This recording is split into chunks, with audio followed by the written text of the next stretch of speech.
You don't need to be making major changes to see significant improvements on body composition, sleep, or overall energy levels. Instead, focusing on small habits done consistently over time can make some major progress. So today I'm diving into 20 tiny, manageable habits that you can stack over time that will change your body forever. Let's dive into it. My name's Autumn. I'm a certified clinical nutritionist with my master's in nutrition human performance, and today's video is sponsored by Element. More on them in a bit. Okay, the first is adding in a magnesium supplement. Magnesium is one of those minerals that most people are very deficient in, and magnesium is specifically really important for sleep and muscle recovery. And when we get poor sleep, it can actually lead to more muscle loss, which ultimately can have really negative impacts on our metabolism. I did a whole deep dive on magnesium supplements if you want to check that out right here. Okay, the second is chew your food. Chewing your food helps to kickstart digestion. This is where carbohydrate digestion really starts. As a result, it can help to reduce bloating and make it so you're actually absorbing more nutrients from your food. So actually chewing chewable food is important, but also smoothies and soups can help to give you that almost pre-digested benefit as well. As long as those smoothies are made the right way that focus on protein, fat, and fiber, like with this recipe right here. Okay, the third is make lemon ice. Lemon has actually been found to be really great at helping to stabilize blood sugar levels. Lately, I've been loving taking lemon juice and just squeezing it into ice cubes, freezing it, and popping that into sparkling water. It's so good and so refreshing. Okay, the fourth is to switch from your regular yogurt to Greek yogurt or Skyr. Both of these options, Skyr and Greek yogurt, are significantly higher in protein, and protein is needed to help reduce hunger, reduce sugar cravings, and achieve a body recomposition goal, which is where you're losing body fat without losing muscle. Try and aim for about 1.25 cups of Skyr or 1.5 cups of Greek yogurt to get a full 30 grams of complete protein at one meal. Okay, the fifth is to roast cauliflower rice. If you've tried cauliflower rice in the past as a replacement for regular high glycemic load rice, but you found it to be like maybe not so appetizing, try roasting it in the oven with your favorite seasonings. I personally love paprika, onion powder, garlic powder, and salt, and it comes out so good. No mushiness, just like pure flavor. Okay, the sixth is to go from 2 to 3 eggs. So if you're used to eating only 2 or maybe even just 1 egg per day and thinking that this is a high protein meal, this is actually very low protein. 1 egg only has about 5 or 6 grams of protein, and 2 eggs only has about 10 to 12. Really, even getting to 3 is not going to cut it. That is only going to get you to about 18 grams of protein. Most people need at least about 30 grams of complete protein per meal, but getting to 3 eggs over the 1 or 2 is a significant jump in the right direction. Okay, the seventh is to always have canned tuna in the pantry. Canned tuna is one of my favorite just go-to fast and easy protein options because it's pre-cooked and it doesn't really go bad, or it doesn't go bad for a long time. And depending on the brand, each can is going to have about 40 grams of complete protein. So I love making tuna salad, especially if I don't really have anything planned for lunch, because I pretty much always have the ingredients on hand. My personal favorite is Safe Catch because they are low in mercury. Okay, the eighth is to drink half your body weight in ounces of water per day. That might sound confusing, but basically if you weigh like 130 pounds and you want to aim for about 75 ounces of water per day. Or if you weigh 200 pounds, then that would be about 100 ounces per day. This will range depending on how active you are or how hot it is. If you're working out, or if it is a particularly hot day, you'll probably want to increase it by another 16 ounces or maybe even more. But just as important, number 9 is to use proper electrolytes. You can't just have water. We also need electrolytes to achieve proper hydration. Electrolytes are needed to literally send signals from our brain to the rest of our body. An electrolyte imbalance can cause feelings of low energy or headache or muscle fatigue. So you can achieve this by either adding in a heavy pinch of sea salt to your water, or if you want like a tastier option, you could use today's sponsor, Element. Element is a really high quality electrolyte company that was specifically created with intermittent fasting, whole food eating, and athletes in mind. They actually contain the sodium, the magnesium, and the potassium to help replace those lost electrolytes, all without having any sugar, which makes it a great option from a weight loss or a wellness perspective. I've been using Element for years because I feel so much better, so much more hydrated when I am drinking Element. It also just tastes great. My personal favorite is the grapefruit salt, and I'll usually have between 1 to 2 elements per day depending on how active I am. And I love that Element comes in these little packets so I can bring it with me wherever I go, whenever I travel. I always have Element on hand. And right now, Element is offering my viewers a free sample pack with any order.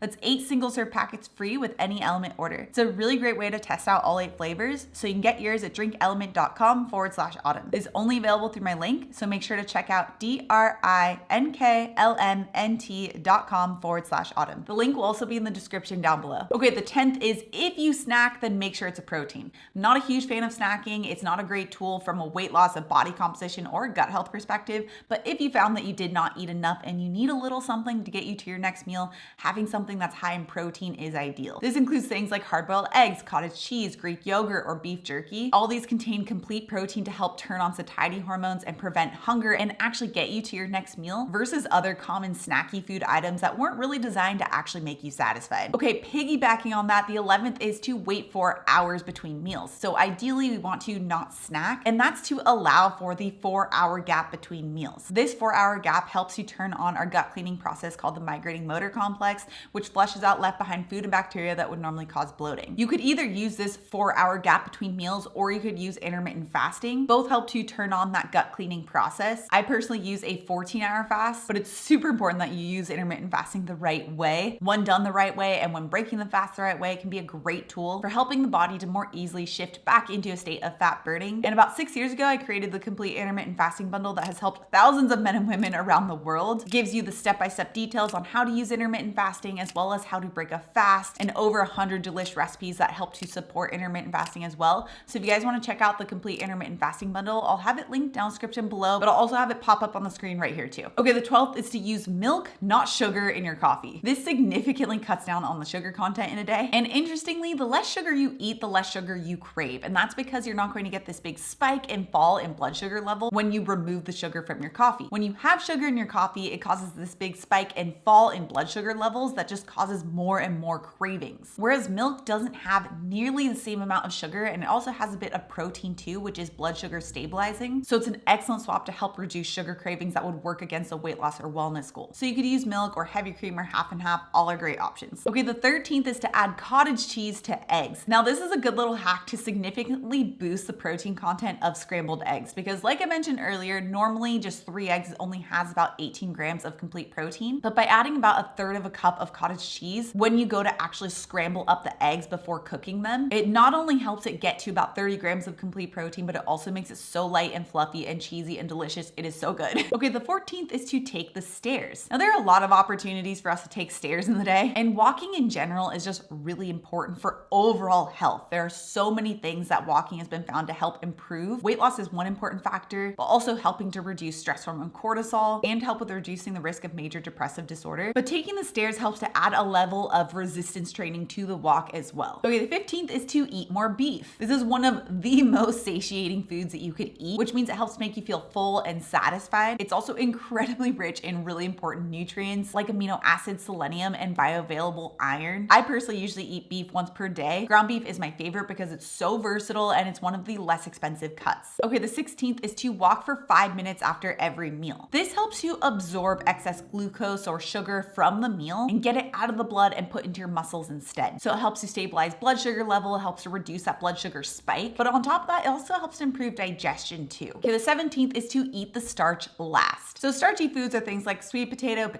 a lot of different beans, obviously grains, and starchy foods are the least satiating foods. So if we start off eating those first, then we're much more likely to eat beyond our body's needs. Versus if you actually flip it and eat your protein and your fiber and your fats first, that actually has been found to really help stabilize blood sugar level and make you feel more full and satisfied. So by the time you get to the starch, you can be satisfied with less. Okay, the 18th is if you eat oatmeal, make sure to add either protein powder or yogurt to it, specifically Greek or Skyr yogurt. Now, I don't find oatmeal to be the best breakfast option, especially when looking to achieve a body fat loss goal. For some people, it can work out. For a lot of people, it actually can cause a pretty big blood sugar spike. But at the very least, if you do like having oatmeal, adding in a high quality protein and make sure you're getting enough in there is super important. So this is where I love adding in a combination of protein powder and Skyr or Greek yogurt into the base of oatmeal. Okay, number 19, get outside for 15 minutes daily. Exposure to the sun helps us to make vitamin D, but it also helps to regulate our sleep and wake cycle. So ironically, actually being in the sun during the day helps you to get better sleep at night. And when we get better sleep, obviously we feel much more energized the next day and therefore more likely to do things like eat better foods, have less sugar cravings, and go work out. But we also literally have lower hunger hormone levels the next day as well when we get good sleep. Okay, number 20 is to switch to full fat dairy. Full fat dairy has actually been found to be much more satiating than the low fat or skim varieties. And that's because it has both protein and fat. And both of those macronutrients help to raise our satiety hormones and tell our brain we're full, we're satisfied, and we don't need to eat. Plus, full fat dairy is very high in vitamin K2, which is super important for getting calcium out of the arteries and putting them into the bones. So it's crucial for heart and bone health. And you get significantly lower levels of vitamin K2 with the low fat variety. Now, if you are on a body recomposition or weight loss journey, it's important that you know the signs that you're burning body fat and not muscle. So make sure you check out this video next with those details. Also, if you're new to my channel and you love this science-backed information, make sure you subscribe right here.